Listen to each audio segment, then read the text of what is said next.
A gente sempre defende que sindicato é melhoria salarial, condições de trabalho. Mas, no fim das contas, a questão salarial também resvala nas condições de trabalho, né? Mas, mais uma vez, boa tarde. Estava lembrando aqui, Cid, que lá em 2015, que foi a nossa luta pela progressão, eu estava atuando pela oposição, eu e Karina, fazíamos parte de um grupo de oposição na época, e a gente estava na defesa. E naquele momento lá, eu fiz os seguintes versos: são milhares de servos maltratados, trabalhando com garra e sem preguiça, batem metas criadas para a justiça ficar bem no mural dos gravatados. Em Brasília, batem palma por seus dados, com planilhas não há demonstração que o trabalho de sua região foi cumprido com todos os louvores, mas esquecem que são os servidores que empenham maior dedicação. Servidores cumprindo o seu dever, mas não têm seus direitos respeitados. Será muito cobrar os atrasados de um salário que só fez corroer? Ditadores fizeram perecer o salário de todo o pessoal. Rotularam a greve ilegal e fizeram os pontos ser cortados, mas guerreiros não ficam mutilados quando o corte é trapaça oficial. Essa casa é a casa do descaso, caminhamos para trás na contramão, só progride aqui a regressão e todo maio se acaba nosso prazo. Você quer lutar ou quer dar aso para quem desrespeita e martiriza? E que sempre dirão, de cara lisa, os recursos estão comprometidos. Se as perguntas doeram nos ouvidos, vamos dar a resposta que precisa. E aí, Cid, isso já era a tônica, veja. 2015, o poema já fala de meta e de orçamento público, porque, ao fim e ao cabo, a gente trabalha à base de desculpa e de falta de transparência. Porque é dificílimo. Naquele tempo, o sindicato era auxiliado por DIEESE, pela economista Jaqueline, só que Jaqueline atende o estado de Pernambuco inteiro. Então, ela não tem tempo realmente para dar um atendimento mais exclusivo. E daí foi quando a gente chegou em Cid, que já chegou a ser colega de Jaqueline, também no DIEESE, e pudemos aprofundar essa questão orçamentária, porque é capaz da gente debater a transparência do portal de transparência. O portal de transparência não é transparente o suficiente. Muita coisa a gente tem que adivinhar olhando lá no portal. E por isso tão importante se faz uma pessoa como o Cid, que além de trazer esses informes, ainda traz análises nacionais, estaduais, crescimento de economia, arrecadação tributária do Estado. E aí, Cid, fala aí para a gente, nesse ponto inicial, como é essa transparência do orçamento do Tribunal de Justiça de Pernambuco. Boa tarde a todos e a todas. Bom, a minha descrição é homem, branco, cabelos originalmente pretos, mas todo dia eu pinto um fio de cabelo de branco, né, então está embranquecendo. Olhos castanhos, acho que é isso. Óculos, roupa, uma camisa, né, manga curta, azul bem clara e uma calça jeans, né, azul. Então é isso. Então vamos lá. Bom, primeiro, sempre que eu venho aqui, em Recife, nas reuniões com o Sindijude,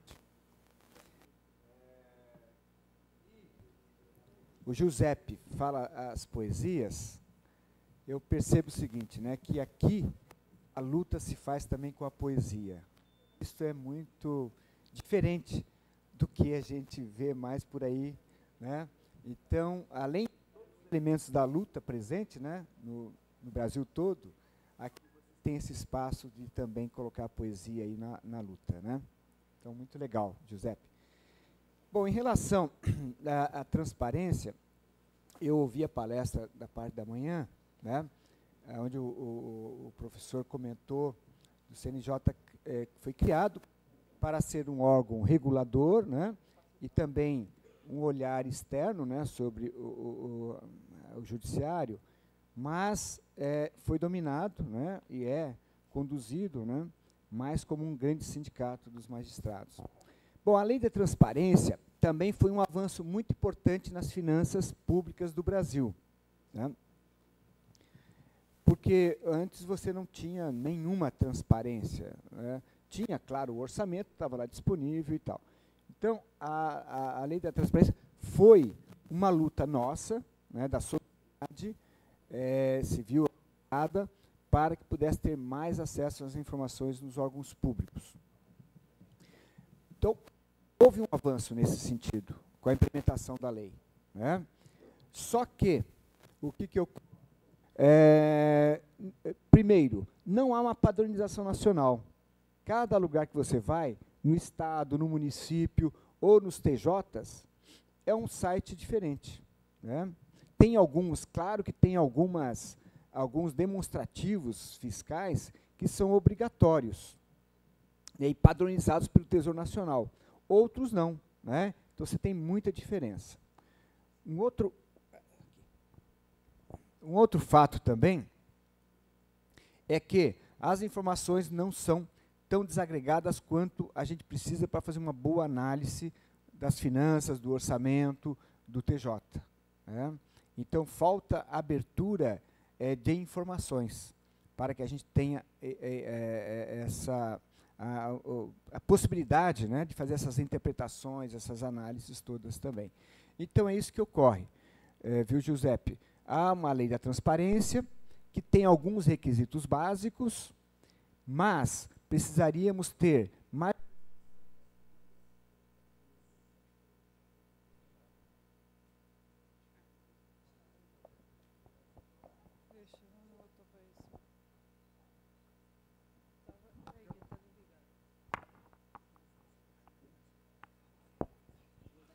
Bom, então, é isso que ocorre. Para vocês terem ideia, se a gente entrar aqui nos municípios, isso acontece até mais nos municípios, né? Que os TJs têm um destaque estadual, nacional, né? Então, o que falta nos sites dos TJs, né? É mais abertura de informações, tá? Para ele efetivamente cumprir com o seu papel de site da transparência. Agora, se a gente for entrar, por exemplo, nos municípios, provavelmente muitos municípios você não consegue entrar. Você clica lá e fica aquela conexão que não é concretizada, né? E não há penalidade alguma para isto, né? Inclusive, nos tribunais também tem aí o prêmio, né, do site de maior transparência e tudo mais. Mas todos eles, de forma geral, e eu vejo muitos sites de TJs, né, dos estados aí, né, as informações, principalmente, tá, da remuneração dos magistrados, certo? Até tem uma abertura, né, mas quando você quer saber efetivamente aquela verba, por exemplo, a gente saber quanto foi pago dessa verba indenizatória de ATS, né, qual foi o retroativo disso? Então, a gente não consegue esse detalhamento no portal da transparência.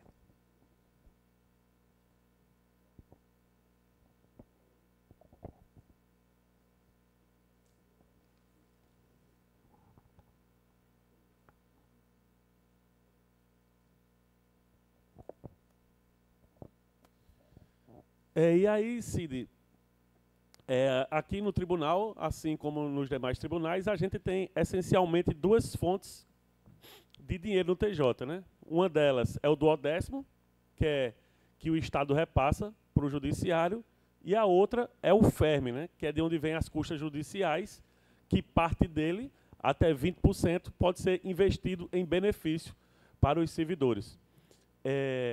Mas o FERM vem crescendo aos anos e a questão do orçamento, ele é negociado ano a ano com o governo do Estado, né? Ele é negociado, fica aquele puxa-colhe, o Estado sempre diz que a receita está menor, o TJ sempre diz que a receita tende a ser maior, mas ao fim e ao cabo, Cid, como é que é feito o orçamento? Perfeito. Então, vamos lá.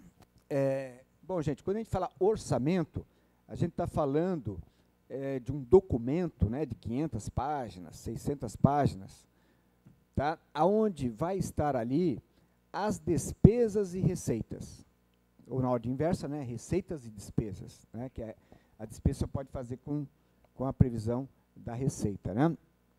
Então, o primeiro aspecto, né, é como um orçamento doméstico nosso, onde você vai fazer uma planilha, né, colocar ali as suas receitas e as suas despesas. Tá? E na questão das receitas, a gente vai dar um nome ali de fontes da receita. No caso ali é do Tesouro, né, que vai ter daí o repasse do 12º, que são as receitas do Estado. E você vai ter as receitas próprias ali, que é a do FERM. Né? Tá? Então, vamos nesse primeiro ponto aí, que é do 12º. O 12º, ele é um repasse que o Estado faz, né, para o TJ. E isto que é negociado anualmente, certo? Ou é negociado, ou é imposto, ou é definido, né, pelo Poder Executivo, certo? E esse 12º, ele vem das receitas do Estado, do Tesouro. E quais são essas receitas? Esses impostos que nós pagamos.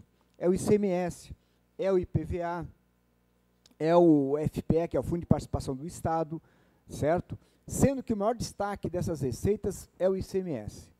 Então, o Estado, ele recolhe esses impostos e taxas também, tá? Forma lá um montante de recursos e define, então, ou em negociação, como eu comentei, com o TJ, ou através de um critério já pré-estabelecido, quanto que vai ser repassado para o Tribunal de Justiça.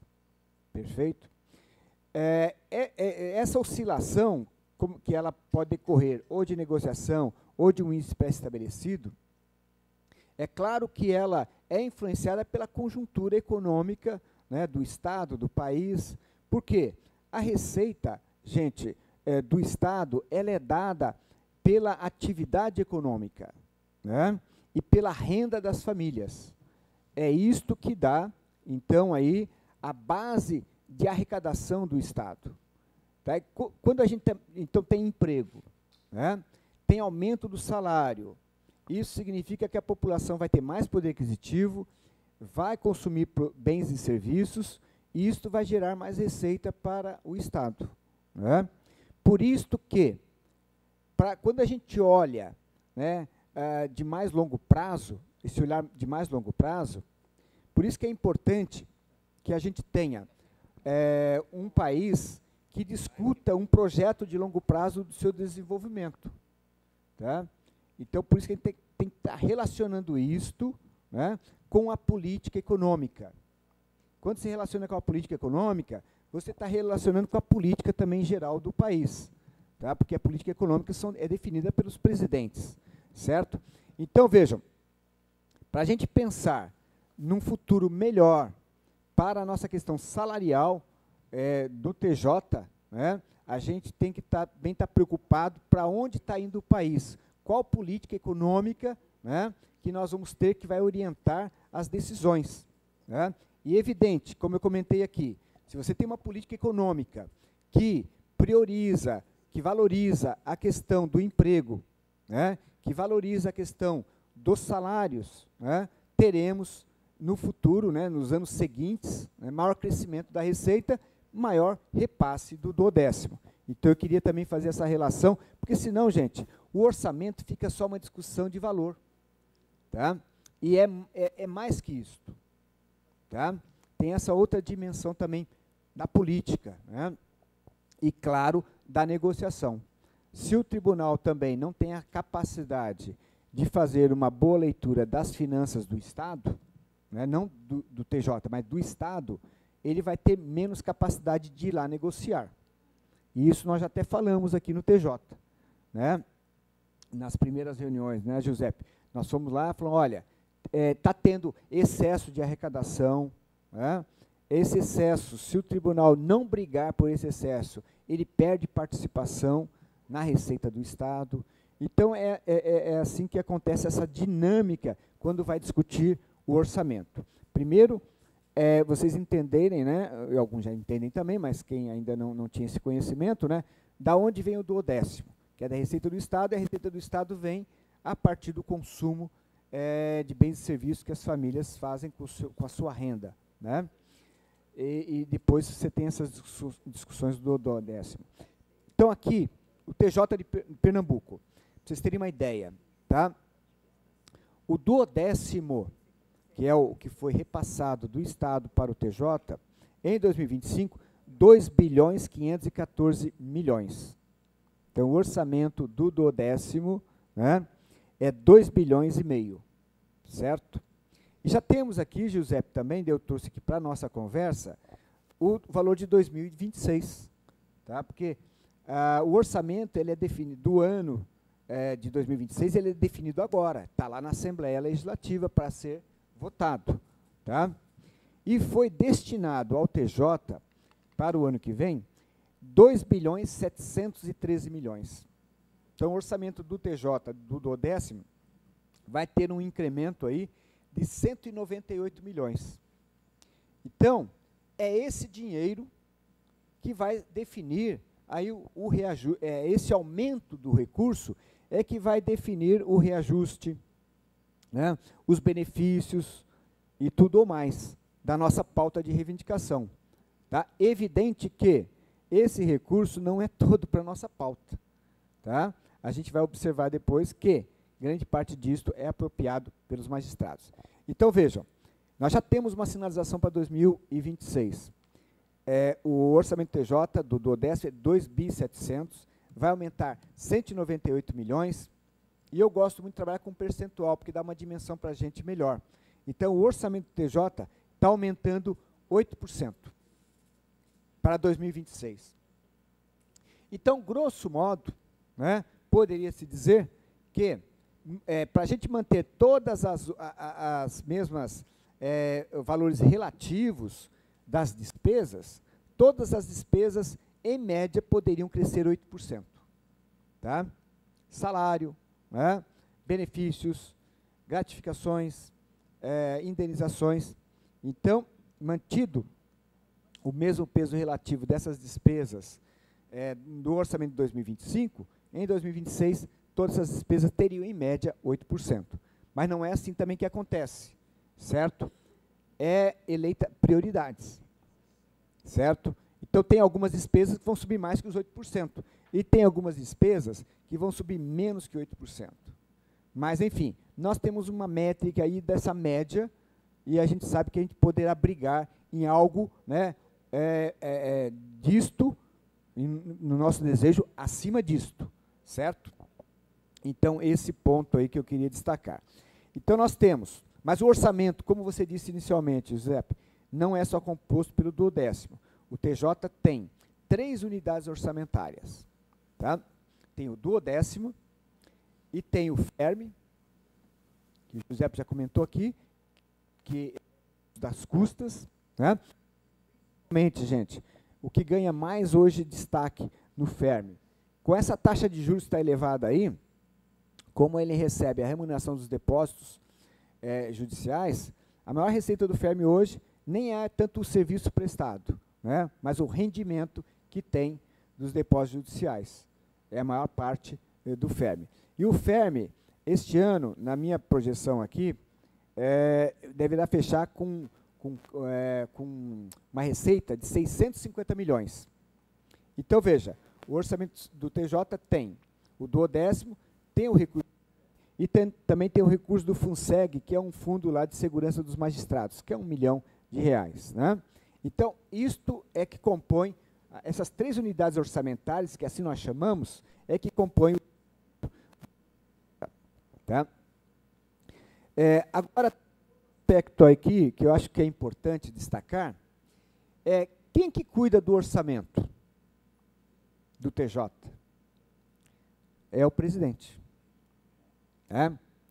E o presidente do TJ é um magistrado, né? E é evidente, e daí nós entramos numa outra discussão que a gente sempre traz também aqui, né? O orçamento, ele é disputado, né? Tá? Principalmente aí, entre servidores e magistrados, porque do duodécimo, gente, 90% do duodécimo é a folha de pagamento. As outras despesas correntes é 90%, 2%, 94%, depende de cada tribunal, né? Mas Na média é assim. E o restante é para as outras despesas, certo? Então, vejam, o que a gente tem olhado toda semana aí na mídia, na imprensa? São as denúncias dos penduricalhos, não é isto? Porque o que ocorre? Como é o presidente que define o orçamento, tá? Claro, com a sua assessoria técnica lá, né? Tem os assessores lá. Tem o pessoal do planejamento do TJ, né? Mas o pessoal do planejamento, ele vai planejar, é diferente, gente, não é assim, o pessoal do planejamento planeja o que vai gastar o TJ. Não. O pessoal do planejamento vai entregar para o presidente aquilo que o presidente quer. Né? É isso que ocorre. É diferente do orçamento do Estado, da União, né, onde o setor de planejamento tem um papel muito importante. A margem do governador mexer nas despesas do Estado, ela é muito pequena. Tá? Que o planejamento já entrega lá, né, e faz também as suas sugestões técnicas, né, que normalmente são acatadas também. No TJ já é uma dinâmica diferente. Né, o presidente que fala o que quer. Né, e daí o pessoal do planejamento vai dar um jeito de encaixar aquilo que ele quer dentro desses 2,7 bilhões que vamos ter em 2026. Tá? Inclusive, ele pode pegar e dizer, olha, olha, o ano que vem eu não quero dar nada para os servidores. Eu quero esses 198 milhões para os magistrados. Né? Até isso ele pode fazer. Tá? Então, vejam, é uma disputa, mas é uma disputa desigual. Porque a pessoa que comanda o orçamento pertence a uma das partes. Né? E ele estabelece, então, essas prioridades, claro, beneficiando a parte dele lá. Né? Eles também têm o sindicato deles, as Anamatras, né? A Associação dos Magistrados aí, que todo momento está lá funcionando. Né? E, inclusive, os próprios companheiros dele, né, estão ali, e eles muitas vezes até usam o orçamento para garantir a eleição do candidato deles na próxima eleição para presidente do TJ. Né? Então, tem tudo isso daí. Né? Tá? Agora, está atingindo um absurdo tal, porque o orçamento dos TJs tem aumentado, certo? E bem, até dizer para vocês o seguinte, quando eu falei aqui, ó, que o orçamento do TJ de Pernambuco está subindo 8%, este é um bom índice de crescimento. Tá? Por que eu estou avaliando assim que é um bom índice? Porque está acima da inflação. E se tivesse o teto do gasto não, a nova política fiscal, o teto do gasto era zero, né, de crescimento, era a inflação. A nova política fiscal ela criou uma margem de crescimento real de 2,5%. Né? No caso aqui, o orçamento do TJ está tendo um crescimento até maior que os 2,5%, que é o limite, né, em geral aí do orçamento federal, que tem a nova política fiscal. Perfeito? Então, vejam, é um bom crescimento, certo? Permitiria isso daí contemplar a nossa pauta de reivindicação. Agora, isso não é um jogo dado, né? É um jogo que vai acontecer ao longo agora do final do ano e no transcorrer de 2026. Como que a gente vai estar aí disputando, né, o orçamento. E disputar o orçamento significa o quê, gente? É o sindicato indo lá no TJ, né? É a categoria fazendo essas mobilizações aí que eu venho aqui sempre também, né? Ali em frente ao TJ, que a gente faz com o carro de som, certo? Então, disputar o orçamento é isto. São as reuniões, é a preparação, é a argumentação, é servidor e servidora na rua, é as manifestações, é a assembleia, é um encontro desse. Isto é disputar o orçamento. É a gente estar permanentemente mobilizados para garantir um espaço maior. Agora, ainda aqui, falando de dinheiro, tá? Porque, além do que é o orçamento em si, que é esses recursos do 10º, do FERM, né? Tem um dinheiro que normalmente o TJ tem em caixa também. E como que é formado esse dinheiro em caixa? Foi que ele recebeu mais do que gastou. E daí forma podemos fazer uma comparação, assim, uma poupança, né? Mas que o nome contábil é disponibilidade de caixa.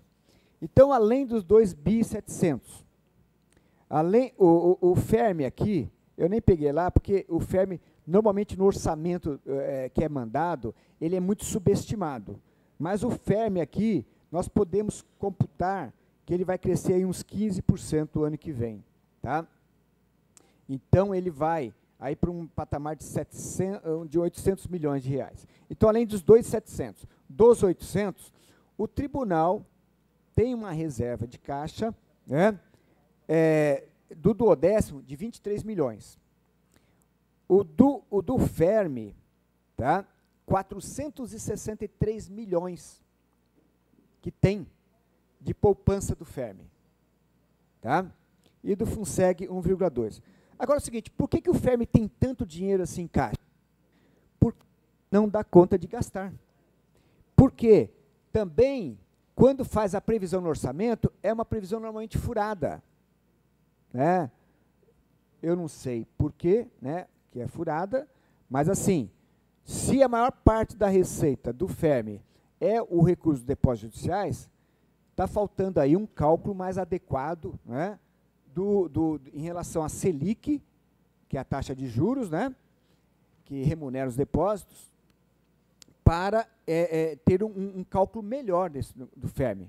Porque, gente, é o seguinte, quando você não faz uma boa previsão, você fica retendo o gasto, chega no final do ano você não consegue gastar.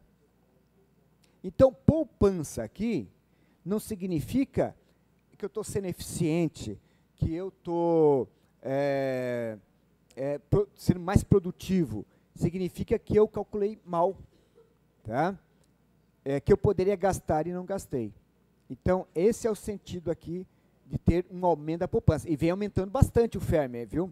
A poupança do FERM. De 2023 para 2024 aumentou 150 milhões de reais. É muita coisa. Né? Então, é isto. E, inclusive, com esse crescimento, né, permite a gente pensar, viu, Giuseppe, de voltar já que o FERM não está conseguindo gastar o que arrecada, que está arrecadando muito, de voltarmos aos 30%, que era, né, o recurso inicial para gastar com os benefícios aí, tá? Que era 30%, baixou para 20%, e estamos vendo aí que tem uma margem para a gente discutir, inclusive, a volta desse patamar. Perfeito?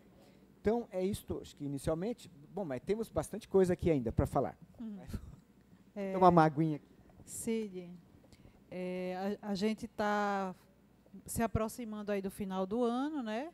E quando chega janeiro, a gente começa a campanha salarial do ano, porque a nossa database é maio. Então, isso é uma coisa que todo ano surgem algumas dúvidas muito semelhantes em relação a duas coisas. Né? Uma em relação ao índice, né? É a questão do índice que é utilizado para o reajuste. E tem aquelas questões de percepção. Né? Às vezes a gente escuta os servidores dizendo, mas a inflação foi 4%, mas o mercado aumentou tanto. A percepção de aumento é diferente, né? E a questão do índice utilizado, que a gente sabe que existe mais de um índice. Então, se você puder explicar um pouco, né, quais são esses índices, como é que funciona, por que a gente opta por um, às vezes não por outro, né, para que as pessoas possam entender. E a outra questão seria qual a importância de ter uma database para essa negociação. Perfeito. Bom, então vamos começar pelo mais fácil aí da database, depois explicar essa questão da percepção da inflação. Tá? Olha, gente, database é como se fosse assim, o aniversário, né? Cada categoria tem uma database, assim como cada um de nós temos uma data de aniversário. Né? Tem categoria que tem database maio, database de novembro, database de julho, enfim, cada uma tem uma definição aí pela história, pela sazonalidade do setor, né? Por uma data assim que marca muito o setor. A importância de ter uma database é que o seguinte, é que a gente assegura um mês do ano aonde a gente vai negociar. Porque vamos imaginar que não existisse a database. Se não existisse a database, gente, o reajuste poderia acontecer anualmente, ou a cada 2 anos, ou a cada 3 anos, ou a cada 5 anos. Né? Não teria esse momento. O reajuste, mesmo com database, pode ser 0 também. Mas é uma data que vai marcar a nossa luta. Né? Pode acontecer ser 0 por quê? Por conta de um problema das finanças do Estado, do TJ, pode acontecer isso. Como aconteceu no período da pandemia. Né? Mas a database, ela é um marco ali que, onde se completa os 12 meses, né, de um ciclo, de orçamento, de vida também, né, cada um tem sua data, enfim, é um ciclo, e aonde é marcado efetivamente isto, é o marco da luta, aonde a gente vai lá cobrar, né, é a possibilidade que a gente tem lá de cobrar, né, o TJ sobre o nosso reajuste, e não só o reajuste, a gente coloca toda a nossa pauta para reivindicar. Né? Então, a database é fundamental. Senão, ficaria assim, que nós vamos lá no tribunal, né? O tribunal vai dar resposta quando? Não tem a data, né? Não tem um prazo. Então, ela tem é muito importante a database, gente. Até eu dizer para vocês o seguinte, né? Ter a database, e que muitas vezes as pessoas confundem, né, não significa que vai ter o reajuste da inflação. Eu falei que dei o exemplo da pandemia, mas nem preciso do exemplo da pandemia. Porque, vejam, no Brasil, desde julho de 1994, não existe mais indexação. Indexação é o quê? É quando a gente tinha uma lei que obrigava a ter o reajuste. Então, a gente nem precisava ir negociar, já estava garantido em lei. Né? E vejam, inclusive, essa questão do reajuste garantido em lei também foi uma luta nossa a partir de 79, no período da ditadura ainda, com aquelas greves do ABC, né? Onde passamos a ter os reajustes salariais por lei, né? Para poder acompanhar aí o crescimento acelerado da inflação. Mas, em julho de 94, com o Plano Real, deixou de ter, né, lei que obriga o TJ a aplicar o reajuste da inflação. Então, gente, a nossa database maio, qual que pode ser o nosso reajuste? De 0 até a inflação, ou até um pouco mais que a inflação. Mas pode ser 0 também. Aí tudo vai depender sempre do quê? Da nossa luta. Tá? Antes de mais nada, Cid, gostaria de dizer para vocês que a notícia que Cid está dando aqui é boa. Vamos deixar ficar com a cara mais feliz. O povo está com a cara todo triste. A notícia é boa, o orçamento cresceu 8%. Isso não quer dizer, feito falou Cid, isso não quer dizer que é 8%. Pode ser mais, inclusive. Ou pode ser menos, mas como o Cid falou aqui, entrando na área da gente, tudo vai depender sempre de nossa mobilização, mas é um dado muito importante, lembrando também que o FERME, que é a fonte das custas, só 20% dele pode ser investido em benefício financeiro para a categoria, para deixar claro também. Uma vez, um colega me perguntou, por que é que nessa luta salarial vocês não se juntam com a Associação dos Magistrados? Foi. Eu digo, bem, eu gosto muito de metáfora com futebol, né? Eu digo, veja, está jogando Sport Santa. O jogador do Santa cai na área do Sport. O torcedor do Santa diz que é pênalti. O do Sport diz que não foi. E é isso que acontece, porque são campos opostos. É uma disputa de orçamento. Às vezes o pessoal também não gosta de ouvir a palavra disputa, às vezes, Davi, acha até violento. Disputa de orçamento a gente tem até dentro de casa. Quando eu era criança, eu era doido para comprar um Master System. Olha, entreguei minha idade. E minha mãe comprou um videocassete. Ela achava que o videocassete contemplava mais a casa do que o videogame, que só quem usava era eu. Então, a disputa de orçamento, ela é natural, ela existe em todo canto. E a gente tem que saber disputar. Mas aí eu te pergunto, Cid, com esse crescente gasto com os penduricalhos, que é muita criatividade, viu? São repentistas de orçamento, com esse crescente gasto, a gente precisa que se diminua os penduricalhos para que a gente tenha um benefício mais efetivo, ou mesmo apesar de a gente tem como caminhar bem? Certo. Então, José, eu vou falar primeiro da questão da inflação, da percepção da inflação, e a inflação que a gente tem dos índices aí. Daí a gente retoma esse ponto aí. Tá? Então, vamos lá. Então, encerrada essa parte aí, né, sobre database, a importância dela. Viu, José, eu sempre falei, esse reajuste vai depender de muita luta, e muita poesia também. Né? Tá? Então, ok. Bom, gente, em relação à inflação, vejam, o que é divulgado, né, é a inflação geral do Brasil, que é 2 índices que são utilizados, é o IPCA e o INPC.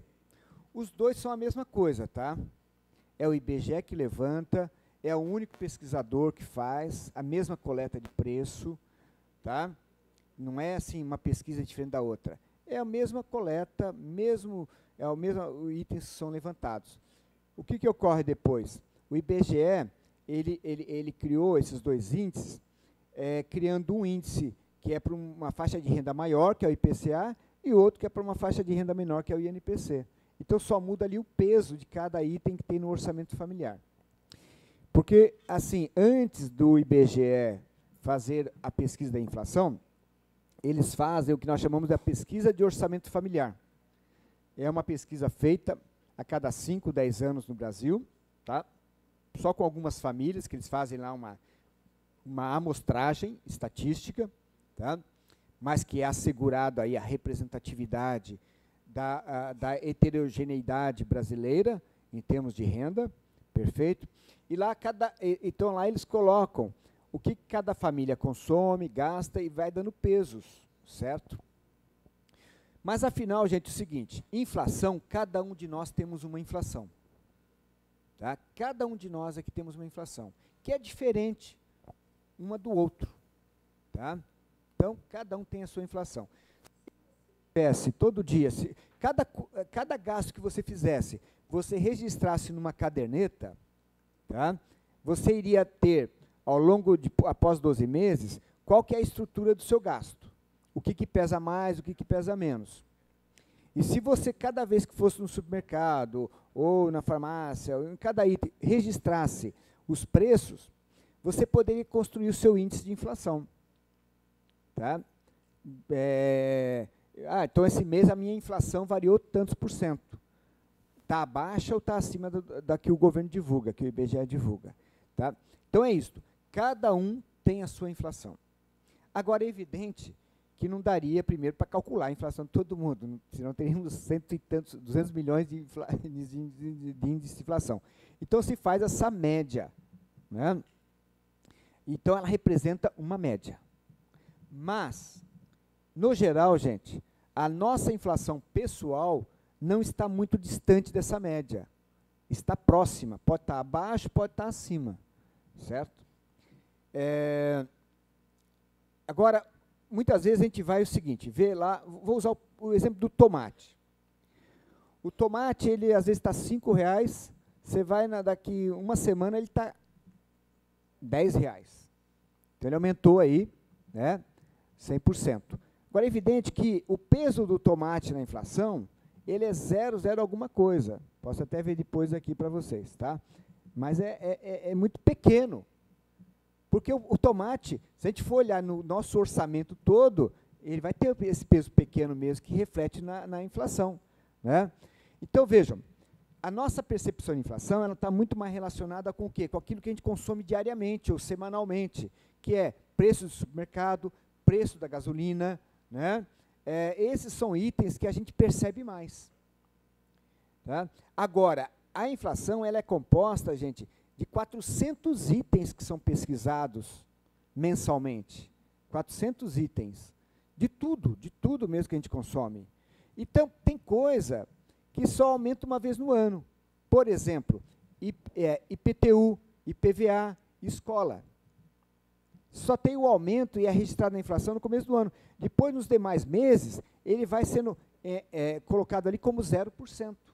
Ele não fica todo mês variando. né? Então, você tem uma parte de preços que é variação uma vez no ano, e nos demais um mês do ano, nos demais meses ele vai sendo registrado como zero. Então, isso aí já puxa essa média para baixo. Mas, no cômputo dos 12 meses, ele está presente. Ele vai estar presente lá, né? Uma outra questão, então, vejam, né, primeiro, a gente percebe mais a variação dos preços daquilo que a gente consome de forma mais cotidiana. Supermercado e posto de gasolina e farmácia. Tem um outro aspecto. Muitas vezes a gente vai no supermercado e realmente a gente fala assim, pô, o meu salário comprava mais produto que compra agora. Mas muitas vezes, gente, o meu salário, o salário que eu estou levando para o supermercado, ele é menor por outras circunstâncias. Porque eu assumi um financiamento, por exemplo, né? Porque eu aumentei um membro da família, né, Alcides? A inflação do Alcides vai mudar, né?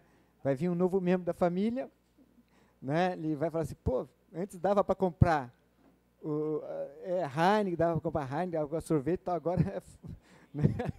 Então é isso. Então veja, essas mudanças aí alteram também, né? Você trocou o modelo de carro, que foi para um carro mais caro, né? Daí aumentou a prestação ali. Olha, quando a gente também incorpora novas tecnologias, por exemplo, quando surgiu o celular, era uma despesa que a gente não tinha, passou a ter, né? Então, é tudo isto que compõe essa muitas vezes, distância que a gente enxerga entre a inflação divulgada e a inflação percebida, né? São esses fatores aí também. Agora, vejam, eu falei aqui de tecnologia, que a gente incorpora, que é um gasto novo. Por isso, gente, também que a nossa luta não é só por reajuste da inflação, é também por aumento real da inflação, que a gente tenta conquista na negociação da database ou nos planos de carreira, né? Ou nas duas coisas concomitantes. Perfeito? Então, o aumento real do salário é que vai permitir a gente melhorar o nosso padrão de consumo, né? Incorporando novos produtos, ou mais quantidade de produtos, ou mudanças culturais, que vai tendo também. Então, é importante isso, tá? A inflação só repõe aquilo que a gente o nosso padrão de consumo anterior e a variação do preço desse padrão de consumo. Mas o nosso padrão de consumo sempre tende a evoluir, por questões tecnológicas e tudo mais. Vamos lá. Que era a mesma questão? Sim. Os magistrados, menos penurificados para magistrados e mais. Tá. Viu, Giuseppe, eu fiz um cálculo aqui que você até usou já na vinda passada aqui, que você fez aí declarações. Então, vejam, gente, eu fiz um cálculo aqui, do TJ Pernambuco, onde eu peguei o seguinte, né? O subsídio do magistrado, né? E quanto que foi a sua remuneração total. Então, vamos traduzir isso aqui em percentual. Então, o subsídio, 100%. Tá? Em 2022, a remuneração do magistrado, somando tudo, era 169%. Ou seja, ele tinha o subsídio dele, mais 69% sobre aquele subsídio de penduricalhos, e não só penduricalhos, aqui estou incluindo também 13º, terço de férias, né? E tal, e penduricalhos. Então, 69%. Em 2022, era 69%. Em 2023, o subsídio era 100%, né, do valor, e a sua remuneração total, 176%. Tá? Então, aqui, ele elevou, né, para 76%. E, em 2024, subsídio 100% e a remuneração toda 220%. Ou seja, ele recebeu mais penduricalhos, indenizações, do que o próprio subsídio. Né? E veja como foi um crescente aí. Então, gente, é evidente que eles estão se apropriando de uma parcela maior do orçamento. Tá? E isso daí sobra menos recurso para a outra parte, que são os servidores e servidoras. Certo? Agora, quando você faz essa pergunta, né, mantido os penduricalhos, a gente tem como avançar também? Esta é a resposta que nós vamos ter nessa nossa luta aí, que é o seguinte: o orçamento do TJ vai aumentar em 2026 198 milhões. Mas eu diria para você, Giuseppe, o seguinte, que, na verdade, a nossa luta está nos 198 milhões que vai aumentar o orçamento do TJ e nos 368 milhões que eles pagam hoje de penduricalhos e indenizações e tudo mais. Né? A gente tem que lutar para abocanhar um pedaço disso daí para voltar num patamar menor que era e também se apropriar de um valor, uma parte maior do que a deles nesses 198 milhões que vai aumentar. Então, assim, tem margem para aumentar dos dois jeitos. Eles mantendo os privilégios deles e também a gente diminuindo. Claro que daí aí aumenta o tamanho do que a gente pode avançar. Fazer a última pergunta aqui, antes de abrir para perguntas aí da plenária. Quem quiser já pode começar a levantar a mão aí, que Carol vai anotando. Mas, Cid, a gente está vendo aqui, na sua fala, que questão orçamentária, que a economia é uma coisa complexa e não existe somente um fator. Mas a gente, enquanto categoria, a gente precisa de uma orientação, a gente precisa de afirmação. Ano que vem, com muita luta, dá para ter um bom reajuste, sim ou não? Dá para ter. Eu acho o seguinte, quando eu levantei aqui os 8%, né, do aumento do orçamento, esta é uma referência muito importante para a gente levar para o TJ. Né? Olha, o orçamento está aumentando 8%, a gente quer esse mesmo crescimento, né, na questão do reajuste. Apesar que, só um adendo aqui, Giuseppe, quando a gente está falando assim, 8%, tá, é o aumento de todo o gasto com o pessoal. Aqui inclui contratação, né, reajuste, é isso, né, porque ali nós estamos falando do duodécimo, principalmente, né, que é isso, salário e também contratação. Mas, o ano que vem, por exemplo, não tem o reajuste dos magistrados. Acho que não tem, né, porque já foi a última parcela, né? Agora já estou perdido aqui. Ou vai ter, foram 3 parcelas, né? Acho que foi 2000 e... agora já estou... Acho que não tem mais. Né? Então tá. Então, veja, então vai ter... Tem sim. Então vamos... a tua última pergunta, né? Vamos encerrar de forma bem positiva. Tem possibilidade, sim, de sairmos com um bom aumento.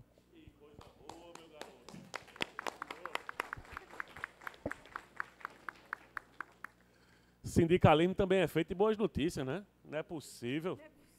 Vem aqui Rafael com toda a competência dele de manhã, fala do CNJ, só uma notícia importante, mas, mano, agora vem Cid, cara do orçamento, e traz boas notícias pra gente. Maravilha, Cid. Então, pessoal, a gente tem com o que brigar. Vamos fazer a campanha agora acreditando que a gente pode porque tem. E não tem desculpa, porque se vier com desculpa, a gente vai dizer, é mentira, o Cid disse que tem.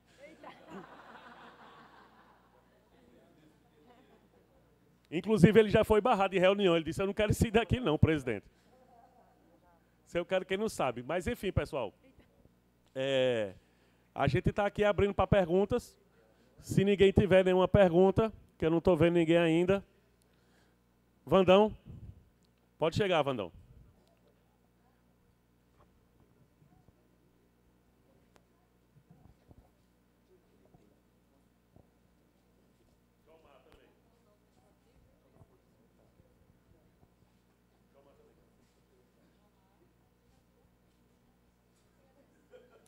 Boa tarde, categoria perigosa. Fazer a minha autodescrição, né? Sou um homem branco, 1,73 m, estou com uma camisa amarela, escrito chapéu de fascista é marreta. Enfim. A minha pergunta que eu tenho para a Cid é o seguinte. Qual o impacto, assim, que tipo, a gente vê hoje muito nos jornais a questão de austeridade fiscal, né? Então, assim, e eu vejo na categoria aquele discurso que, tipo, tem que reduzir gasto, diminuir o rombo fiscal. E, assim, eu queria que você explicasse, assim, para a categoria, o impacto dessas políticas, né, de austeridade fiscal, o impacto para a própria categoria.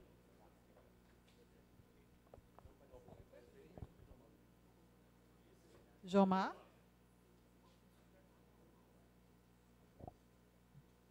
Deixa eu só zerar aqui o tempo.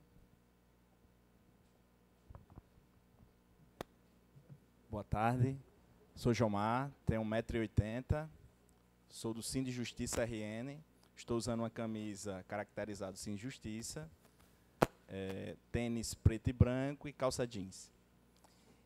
Gente, eu estava atentamente ali ouvindo a sua fala, Cid. Lá no Rio Grande do Norte, nós também temos o nosso Cid, é o Ediran, do Diese. Conhece? Conheço. Poeta também. Isso. E a questão do orçamento sempre é uma discussão difícil. Eu costumo dizer que o orçamento é um livro em que a magistratura coloca embaixo do braço e fica o servidor tentando pegar pelo menos uma página de 150. Essa é a realidade.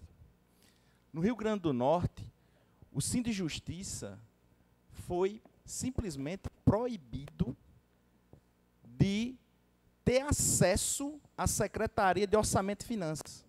A gente não pode conversar com o secretário. Daí você tira o quanto é obscuro o orçamento. E Ediran, ele tem essa mesma dificuldade que você tem, Cid. Não é que existe o portal da transparência, mas as informações prestadas são, no mínimo, medíocres. E fica difícil de você fazer o levantamento. Esse ano, para vocês terem uma ideia, nós tivemos um incremento de 1,69%, que era para ser dado no ano anterior, 2024. E eles falaram, não, a gente não tem condições de dar, mas vamos fazer isso em 2025. E nós aceitamos 1,69%. E o que me deixava mais abismado, que sempre que a gente ia conversar com o presidente, com os juízes auxiliares da presidência, era um chororô grande. Porque esse 1,69% representava um incremento de 10 milhões em despesas por mês do TJRN. 10 milhões. Sendo que nós, do Cine de Justiça, sabia que só de pendura e calho, eles gastavam por mês 35 milhões. Então, é difícil, é uma luta que não é fácil, e eu costumo sempre dizer, se a gente não se mobilizar, se a gente não for para a frente do TJ, a gente fica no zero. A gente não sai do zero, não. Então, Cid, a minha pergunta é no sentido, como a gente consegue driblar esse orçamento que foi feito para a magistratura, feito por eles, e tentar angariar vitórias? Se ninguém mais tiver escrito, é Manuel. Esse bloco. Uhum.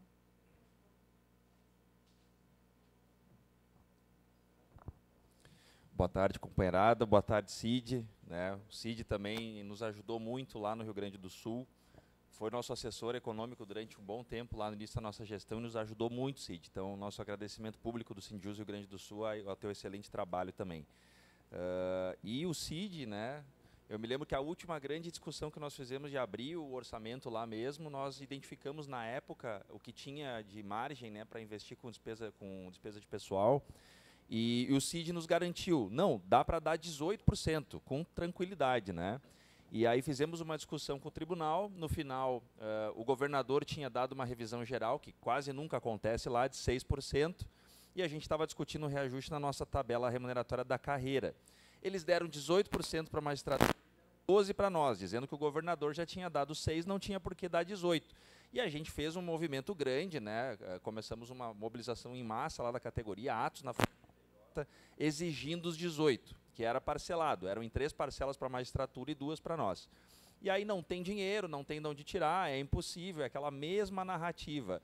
Mudou o presidente, né? Entrou o novo presidente, ele deu que faltava para fechar os 18, ou seja, o CID estava certo, aqueles 18 estavam lá o tempo todo, né, foi por uma decisão política de não dar e por um ranço que a magistratura tem, né, que nunca a gente pode ter igualdade, né, nessa distribuição. Mas só para trazer alguns dados para vocês do Rio Grande do Sul mais recentes, lá também teve um crescimento bem significativo do nosso orçamento, de 12,6% agora, o nosso total lá está orçado mais ou menos em 7,29 bilhões. Nós somos um dos 6 tribunais de grande porte do país, né? Então tem uma quantidade bem grande de comarcas e de servidores. Mas o que chamou muita atenção da gente, para vocês ficarem atentos, né? Que é uma coisa que está, um movimento que está acontecendo lá. Apesar de ter um crescimento singelo ali na despesa com pessoal, né? Que é o nosso custeio, antes era 68,3% do orçamento, mas reduziu agora no orçamento novo para 65%, ou seja, teve uma diminuição do investimento do total, do global, do recurso, né, na despesa com pessoal. Mas olhem só o que mais subiu, Cid, as outras despesas correntes. Essa rubrica aumentou em 32,1%, e isso totaliza 553 milhões dentro do orçamento de 7,2 bi.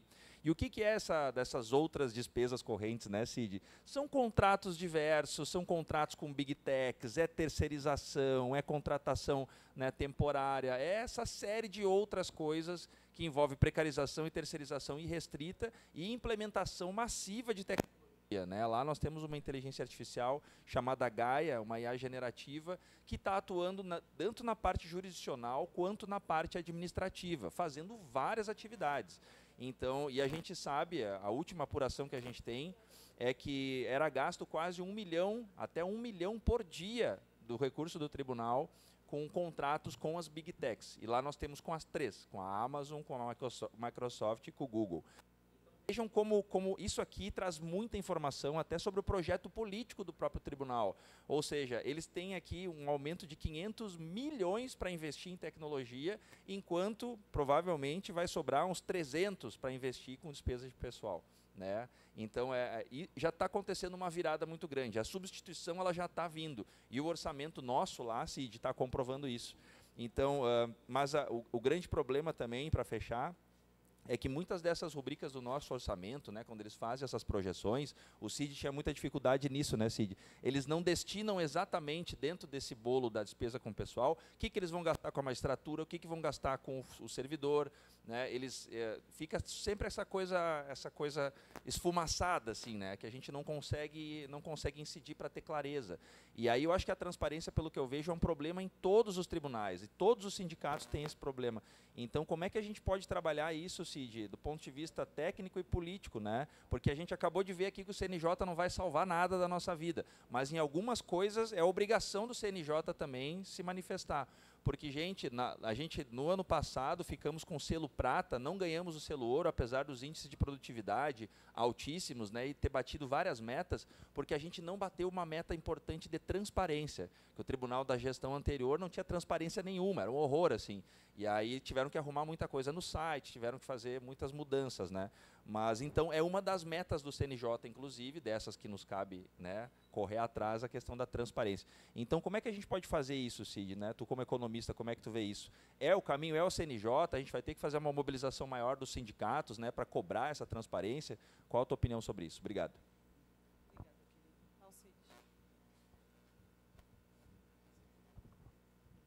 Oi, boa tarde, gente. Eu pedi a inscrição mais para jogar uma reflexão aqui para quem participa de mesa de negociação aí já há bastante tempo, né, com o tribunal, e que sempre aparece alguém, não, pô, mas vocês têm que fazer tal coisa, como se a gente não tivesse estudos, como se a gente não tivesse o conhecimento, né, técnico, orçamentário, como o Emanuel falou. olha, tá vendo aí o caminho, Cid indica caminhos. E ele sempre instrumentaliza a gente para a direção para negociar. Inclusive, Cid esteve, né, em reunião esse ano com o Tribunal de Justiça para discutir o orçamento do tribunal. E a gente fez mobilização por 2 meses para discutir esse orçamento, e não é porque agora parou de falar, que aparentemente parou, porque a gente não parou, estamos aqui debatendo sobre isso, né, de que não há um encaminhamento. E eu quero lembrar aqui, pelo menos do tempo que eu sou do tribunal, desde 2012, antigamente o sindicato fazia aquela luta e tudo mais, fechou a negociação, é isso. Então, a gente reinventou, né, um trabalho sindical para ir além da pauta econômica. Acho que teve os palestrantes aqui que falaram isso, né, da importância de ir além da pauta econômica, então da gente se reconhecer. A colega Elânia, que é de Petrolina, né, que é a colega que está mais distante aqui, que veio do lugar mais distante para cá, para estar nesse momento no Congresso, falou: adorei a palestra da manhã, eu gostaria que tivesse um momento como esse lá em Petrolina, né? E não precisa nem deliberar em reunião, né? Eu estou aqui de frente para o nosso coordenador geral para dizer o seguinte: é claro que a gente pode levar para lá formações, porque isso é fundamental, é a nossa clareza, consciência do nosso grupo e de resoluções que vêm desde o primeiro congresso, que ali poderia ser individual, era uma coisa meio confusa. Eu fiz uma tese lá, tinha essa proposição de formação, a tese coletiva que a gente apresentou no segundo congresso, essa tese fala, por exemplo, de concepção sindical, que tem que integrar, que tem que fazer festa. E aqui tem gente que é de Arco Verde, que curtiu aquela Arraiá, por exemplo, de lá, Petrolina recentemente, outras cidades aqui que curtiram, seja aqui em Recife, em Olinda, em outras cidades, e todo mundo faz: quando é a próxima festa na minha cidade? Então, Cid, eu estou falando isso, pode parecer confuso, mas é porque a gente não vai lutar aquilo que José falou. Pô, para a gente conseguir esse orçamento maior, o que é necessário? A luta. Mas a luta é só naqueles momentos mais difíceis, quando a gente leva uma rasteira do tribunal e que a gente reage muito bem.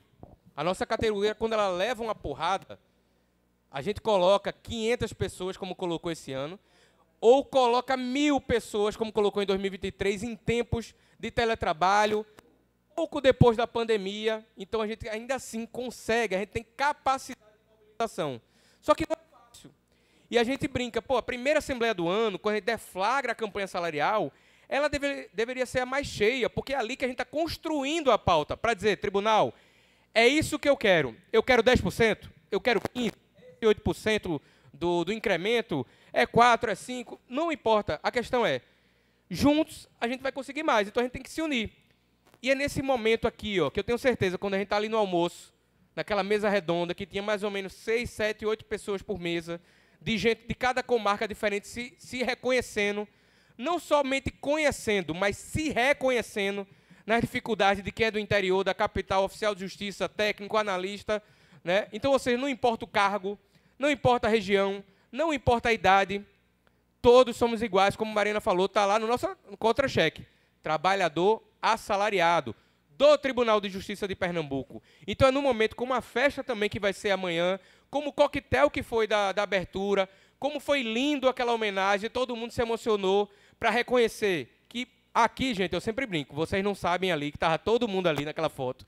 Foi briga no seu tempo histórico, mas todos aqui estavam de forma honrosa, democrática, respeitando a história e a contribuição de cada um. Mas cada grupo daquele foi contrário a outro, e que foram se sucedendo. Isso faz parte da história, faz parte da democracia, e é isso que a gente tem que ter, fortalecer a nossa entidade. Divergência é aqui, é na assembleia, presencial, não é em grupo de WhatsApp, né? Não é faltar a assembleia, como houve de um certo grupo, para depois estar pedindo no YouTube greve, quando não tem a coragem de botar a cara aqui entre os colegas e dizer: eu não acho pertinente esse reajuste, eu não acho pertinente essa negociação que ocorreu, e tem que botar, criticar, porque é válido. A gente não vai acertar sempre. O tribunal vai ser sacana algumas vezes com a gente vai conseguir negociações boas ou ruins, faz parte também. A questão é coragem, ousadia de verdade. Não é para ficar enchendo o saco, atacando honra e imagem de diretores, que muitos se dedicam, ninguém sabe a quantidade de dedicação aqui em cada documento desse que vocês vão ler. De noites mal dormidas, ou de mal se alimentando, né, de reuniões e mais reuniões, para conseguir estar isso aqui tudo bonito e organizado. Então, a luta começa na festa assim também. Começa de que todo mundo aqui é agente multiplicador e vai levar para a base para dizer: Eu quero vocês no 4º Congresso e pedir ao sindicato que não seja só 120 vagas, não. Bote 200, vá para um lugar maior. Isso aqui, ó, se abrir isso aqui, é um auditório completo. Porque a gente quer o CFL completo, abarrotado, porque a gente está cheio de discussão importante para o futuro da categoria, como as regras complementares das eleições, o debate sobre o papel do CNJ e esse do orçamento, que é o que impacta todo mundo, que todo mundo é mais... Abre o olho porque é o dinheiro. A casa que vocês estão vestindo, a camisa, o óculos, o colégio da criança, o plano de saúde, a alimentação de vocês, vem de onde? Vem do fruto do trabalho. E quem é que luta por isso, para você ter a subsistência? É o sindicato. Então, sem sindicato, não há direitos.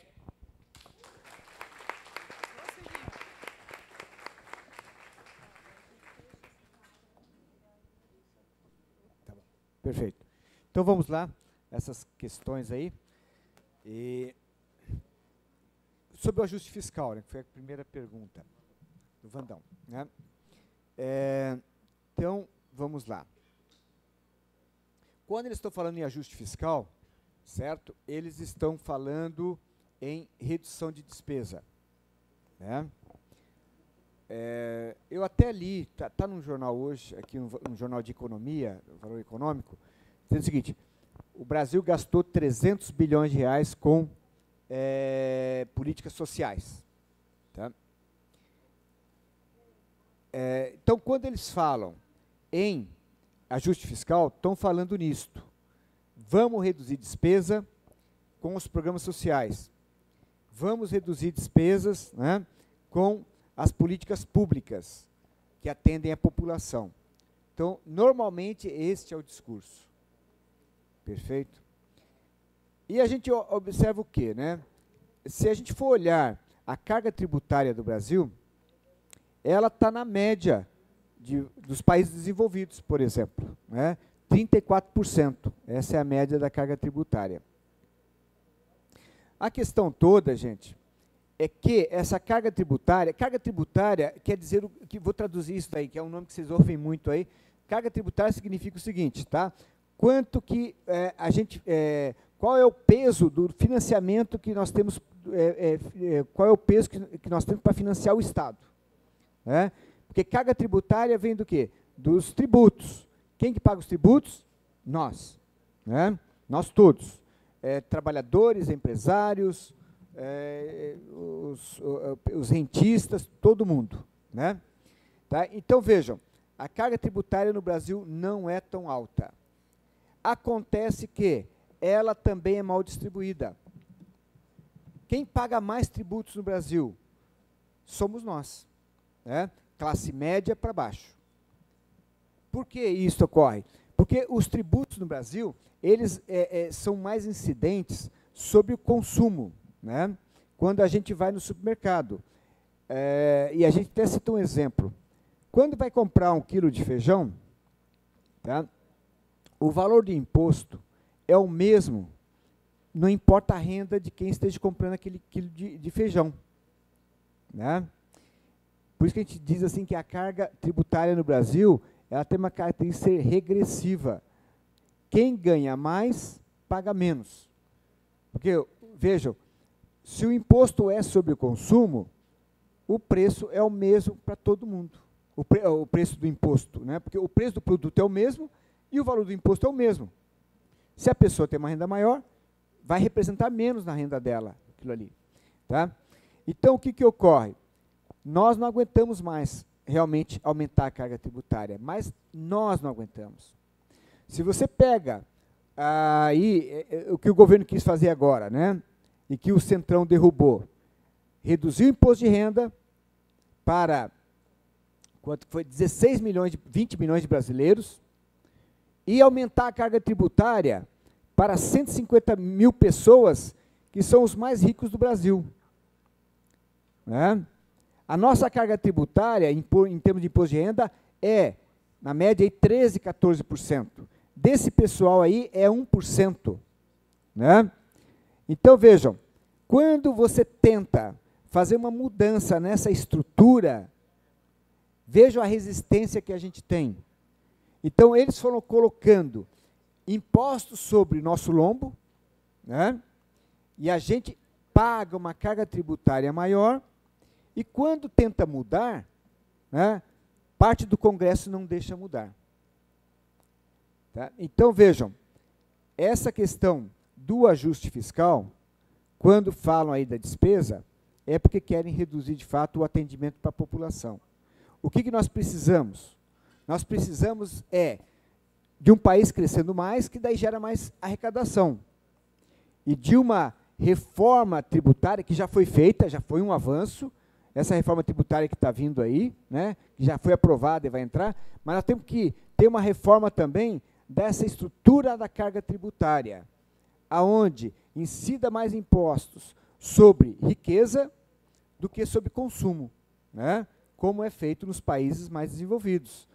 Então, isto que seria. Agora, vejam, gente, o diagnóstico não é novo. O que eu estou falando aqui não é novidade. O que eu estou falando aqui já é dito há muito tempo. Tá? Agora, o que ocorre? Agora, vejam, é uma saída que a gente tem para um país melhor. Só que daí vai lá no Congresso, tem os interesses, tem o lobby das armas, tem o lobby do agro. Né? Esse é pesado, porque eles pagam... Gente, o agro não paga quase nada de impostos. Né? É desonerado a tributação sobre a produção agrícola. Então, vejam, eles não deixam as coisas mudarem. E daí a gente tem que ficar discutindo um tamanho de Estado menor, porque eles não querem pagar mais. Né? Então, pagar, exato. E outra, quando eu falei aqui hoje do jornal, que falou 300 bilhões, né, de gastos sociais, a renúncia fiscal que o governo faz com os impostos, ou seja, que as empresas deixam de pagar, é 600 bilhões de reais. É o dobro até desse gasto. E nós temos algumas coisas que são incríveis. Quando teve a pandemia, foi dado, por um período ali, uma isenção de tributos, né, uma redução da carga tributária, não uma isenção, uma redução da carga tributária do pessoal de espetáculos. Porque parou, não teve festa mais, formatura, shows e tal. Então, só pediu socorro. Né? O governo deu. Tudo bem, pandemia, eu até acho ali que poderia ser feito isso daí, né? Só que foi feito sem critérios, daí é outra coisa também. O que esse pessoal fez? Voltou à economia normal, eles foram lá no Congresso e conseguiram prorrogar a isenção. E por isso que vem esses shows internacionais, todo o Brasil foi invadido com o show internacional. Né? Por quê? Ficou lucrativo essa atividade. Né?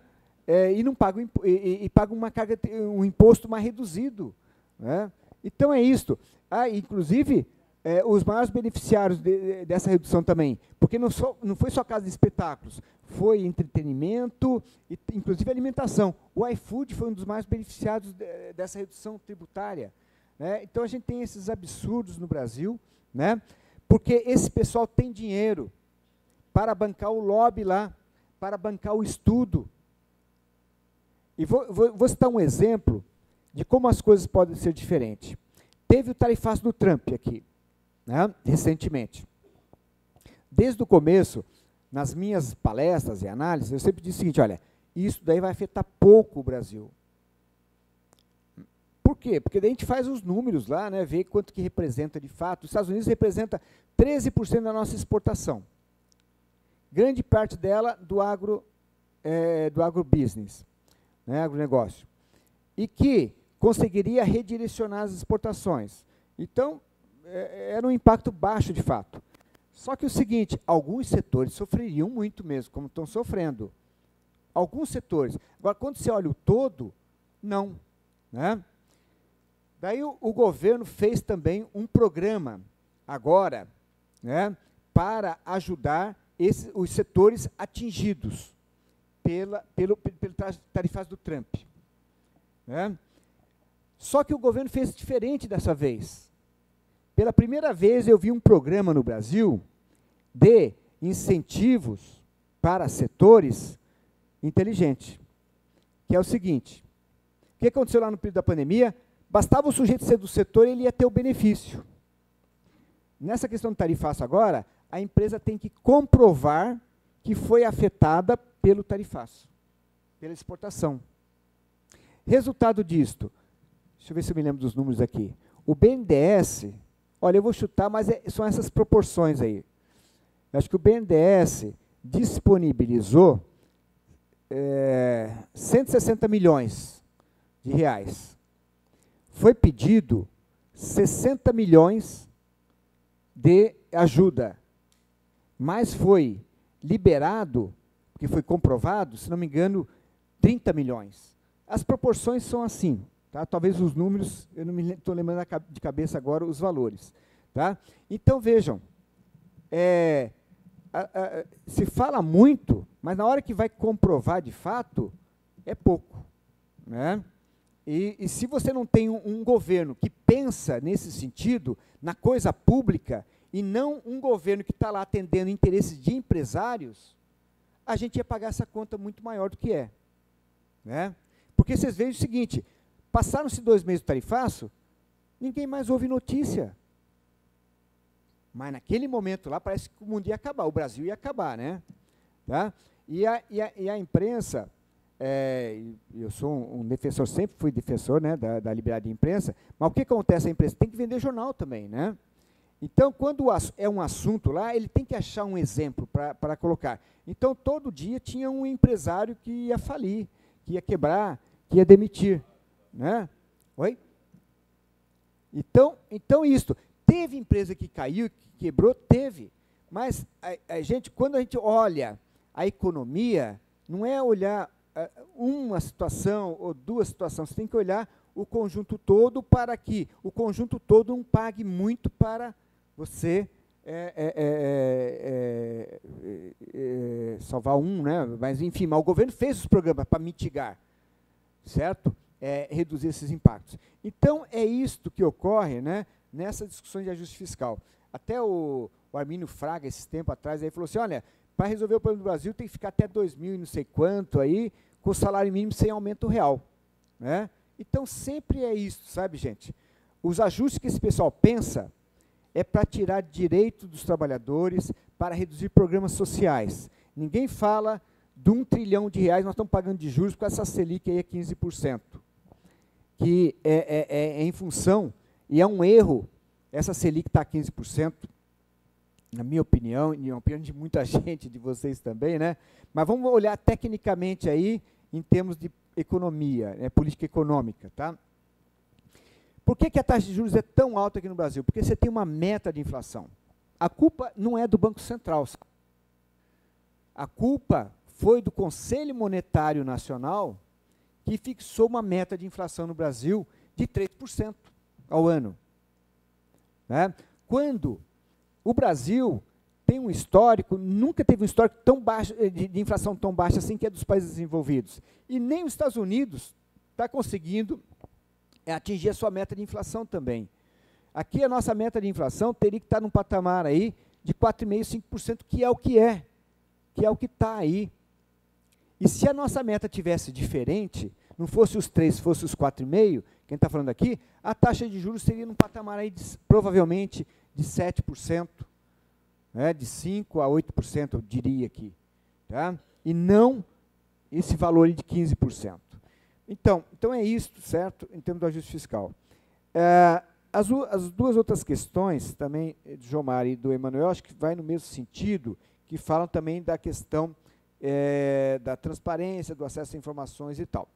Olha, eu diria o seguinte, a gente tem todas essas limitações aí, de verdade, como já comentei aqui, tá? Mas o seguinte, quando a gente vai trabalhar com isto, e evidente que daí a gente já tem um banco de dados, uma base histórica também, de informações, de discussão, mesmo faltando informação, dá para a gente afirmar muitas coisas. Por que daí? Fazer estimativa. Né? É claro que não é chutar, é fazer estimativa. Porque daí quando a gente faz a estimativa, a gente leva para o debate. E no debate, eles vão contrapor, né? Como a gente já fez aqui, algumas vezes, certo? Porque a coisa legal do debate é isso, você entende? É duas partes com interesses diferentes que sentam para debater e para negociar, né? Então, garantindo essa eu acho que o mais importante, que a transparência, que tudo mais, porque isso a gente dá um jeito, viu, Josmar e Emanuel, é a gente ter igualdade de negociação. É isso que a gente precisa, né? A gente lá na mesa, a gente consegue resolver. A gente sabe dar os pulos, né? Com informação ou sem informação. Com informação é de forma precisa. Sem informação é com estimativa. Então é isso aí. Obrigado, Cid. Obrigado, Cid, dando toda a contribuição, como sempre. Você realmente é uma grande mola propulsora de nossa luta sindical. E aí, pessoal, a gente precisa de informação para poder saber para onde vai lutar. Então, agora nós já sabemos, vimos que tem orçamento, vamos precisar fazer a nossa parte. E aí, todo mundo que está aqui, logicamente o pessoal da base, né, o pessoal dos outros estados tem outras circunstâncias, mas todo mundo que está aqui vai ter que ser um divulgador dessa ideia. De qual ideia Cid disse que tem. Essa vai ser a ideia do ano que vem. Qual vai ser a ideia? Cid disse que tem. Não. Qual vai ser a ideia? Pronto, é isso. Essa vai ser nossa oração do ano que vem. E vamos embora. Aí a gente ainda, pessoal, rapidão, vamos bater uma foto aqui para não perder a prática.